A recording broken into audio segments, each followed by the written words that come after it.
अल्लाह ने तो आपको आपके अपनों के बारे में भी बता दिया है, गैरों के बारे में भी बता दिया, हर बंदे को एक्सपोज कर दिया उसने आपके सामने। इंसान को फिर भी समझ नहीं आती। क्या आपको सूरह यूसुफ पढ़ के नहीं लगता, आपको पता चलता कि सगे भी हसद कर सकते हैं और सगे ही हलाकत में भी डाल सकते हैं, पीठ पीछे छुरा घोंप सकते हैं और आप ही के मद्दे मुकाबले आ सकते हैं। और साथ ही वो पढ़ के आपको ये भी अंदाज़ा होता है कि गैर निजात दिला सकते हैं। ये इतना खूबसूरत जुमला है ना कि सारी ज़िंदगी आप ये समझते रहे, आपको यही पढ़ाया भी गया, समझाया गया, और ये वही लोग कहते रहे जिन्होंने एक टाइम पे जाके आपको पता चला कि यही तो मेरे मद्दे मुकाबिल थे। और इन्होंने जो बात छुपाई वो ये थी कि गैर, यानी जो अपना खून ना हो, जो गैर होते हैं वो निजात दिला सकते हैं।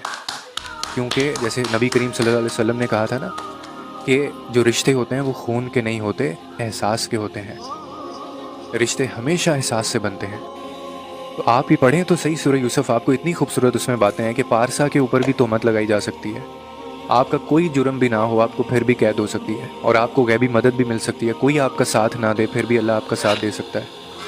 ये सारी चीज़ें, ये अल्लाह यानी कुरान में ये सारी चीज़ें कह रहा है। जुल्म सह कर भी आपको एक अजीम और अच्छा मनसब मिल सकता है। और जितने भी हम जिनको अजीज़ और अपने समझते हैं, अजीज़ जुदा हो सकता है। आपका प्यारा, आपका जान से प्यारा जुदा हो सकता है, आपको छोड़ के जा सकता है, हिजर काटा जा सकता है, तन्हाई गुजारी जा सकती है, रात भारी हो जाए तो उसको गुजारा जा सकता है, दिन दोबारा होता है, और इसी तरह हर पिछड़ा भी मिल सकता है। ख्वाब पूरे हो सकते हैं और ख्वाब कभी अधूरे भी रह जाया करते हैं। तो ये पूरी, this is the whole package, ये पूरी लाइफ है और उसके अंदर ये सारे पैकेज